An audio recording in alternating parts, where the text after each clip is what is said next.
This road is long, like really, really long, and I know I could just skip it because there is simply nothing interesting in here.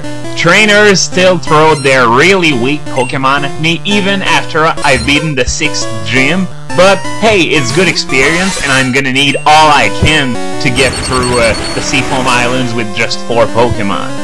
So, when it comes to battling really weak trainers, you know what this means? It's time for a news flash! First things first, Australia has rated Pokemon Platinum PG.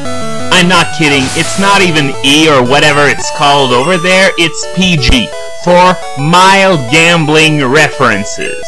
Even after they took the word gambler out of the game and replaced it with PI, I've covered this before, but it's worth repeating again. Those guys were only called PIs because because of their looks, they could pass for PIs. But we all know they're gamblers. They talk about luck and things like that. So yeah, there's no doubt that they're gamblers. Maybe they were called gamblers in the Japanese version, I don't know. But that was taken out in the other version. So even with that censoring, it's still not enough to get away from the PG rating for mild gambling references. Now, of course, I know what the cause of that is. It's the game corner and its slot machines. But if we're going to be as anal as those guys when it comes to rating Pokemon, then why not just make it like PG-13 or even higher because of, well, beating the crap out of animals? But I've heard that, you know, Australia's always like that when it comes to rating games.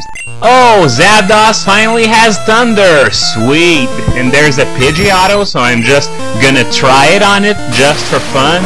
Even if I miss, well, what gives? I still have a 24 level advantage. It's not like it's gonna kill me or anything like that. But I digress. I was saying that, well, Australia, you know, has a reputation for being extremely harsh when it comes to rating games, as part of the government's infallible plan to take the job of parenting out of the parents' hands so they can do their own things while their children just raise themselves, or something like that. I know I'd be shitty at parenting, but that's why I decide not to have children! But I know some people who don't think that way. They had children even though they shouldn't have had them. Now I could mention who and why exactly I'm saying that, but I don't want to get anyone in hot water. Now, of course, it's the internet, complete with anonymity and everything, but still, as we all know, the world is a very small place, so no, I don't want to get anyone in trouble, so I won't say anything.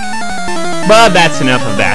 You know how when I was in the cycling road I was talking about Mystery Dungeon 3 and everything? Well, as it turns out, it's not Mystery Dungeon 3, it's the 3rd version of Mystery Dungeon 2. It's, yeah, a deluxe version. Even Mystery Dungeon is falling for that little scam of, you know, putting out 2 versions at the beginning and then putting out a superior 3rd version a year or 2 after that. Well, yeah, now Chunsoft is doing the same thing. Now, I had sort of a feeling that it might be that, but there was one thing that made me hesitate, and it was the fact that Meowth and Munchlax were no longer available as starters. Because usually in a 3rd version, you don't take out any contents. You can change some things around, but never, ever remove anything. They added 5 starters, but they removed 2. Of course, they're still available as partners. But yeah, that was the one thing that made me think it might actually be a brand new game and not a deluxe version of Mystery Dungeon 2. And there are a few additions that I'm not gonna buy the game because I already have Explorers of Darkness, but there are still some things I'm curious about, namely guild adventures. Well, I'm not that interested in the Igglybuff thing, which involves, of course, the Guildmaster Wigglytuff when he was just a wee Igglybuff. But what I would really like to see what happens is that thing with Grovyle and Dusk Noir, where apparently Dusk Noir is branded as a traitor or a failure or something because of his failure to stop the main characters. And one thing I'm really wondering about is how it's gonna take place at all, because, well, after Grovyle and Dusk Noir return to the post-apocalyptic future, well, that future is utterly destroyed not long after, just the time for your character to climb up Temporal Tower, defeat Primal Dialga, and bam, the post-apocalyptic future is no more. So how could that storyline even happen? But I'm still curious to see what happens. And by the way, $5 that the Budu in the Igglybuff adventure is actually the Rose Raid from Team Raider that you meet at the end of the game. Because, well, I'm thinking that because Rose Raid especially mentions how Wigglytuff used to be so lively and everything, so the two are obviously acquaintances. So yeah, I'm thinking that Budu is going to be the Rose Raid from Team Raider. But that's enough talk about other games. There was something I wanted to talk about way back in the Safari Zone. Get lost? What, am I going to turn around and find myself gangbanged by a half-dozen giant pool balls? Because yeah, if you haven't seen my Ken's Labyrinth LP, that's exactly what happens in my latest video. I reach a dead end, and it's written, get lost on the walls, and then I turn around and, holy shit! A half-dozen invincible pool balls trying to kill me. Yeah. But, as I was saying before that little tangent, I wanted to talk about something way back in the Safari Zone, but I completely forgot about it. You know that little pond near the entrance? Well, in yellow, if you use a Super Rod in that pond, you can potentially fish out a Dragonair. And what's interesting is that that was the beginning of a little tradition where, you know those 600 base stat total guys like Dragonite and Salamence and Garchomp and stuff? Well, usually you can only find their first form. But in the deluxe versions, well, you can actually find their second forms if you look hard enough. I remember Pupitar being in Mount Silver in Crystal, and there's also Shelgon in, Gabite in Victory Road in Platinum. The only exception was in Emerald. There were no Shelgons in Meteor Falls. I think that was the place, yeah. But in order to make up for that, even in Ruby and Sapphire, the Bagons that were in that area, well, they were high-leveled enough that they only needed one level to evolve into Shelgons.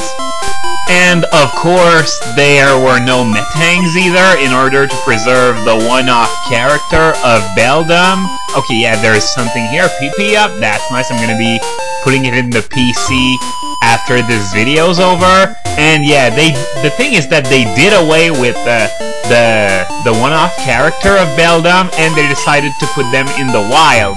Now, as I remember, I haven't been following the market at all, but as I remember, shiny Beldums are really, really, really valuable, because not only do they have a catch rate of 3, but they're only found in a route where permanent sandstorms rage. This makes it exceptionally hard to chain, because it's hard to distinguish, you know, which grass spots are sparkling heavily or lightly or not at all. Heck, it's sometimes even hard to distinguish whichever grass spots are shaking or not because of the sandstorm.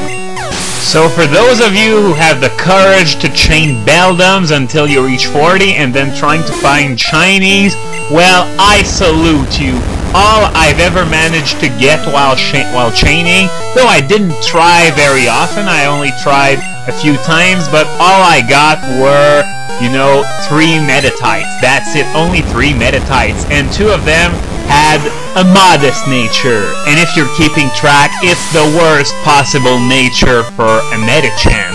Now, what I'd like to see from Medicham in an upcoming generation would be a second ability that doubles special attack instead of attack, because it's got quite a few special moves, but nothing to do with them, so it would be really cool to see that happen. And of course, it would also give my 2 shiny Meditites some sort of use. Okay, that's enough for now. I'll be continuing this labyrinth next time.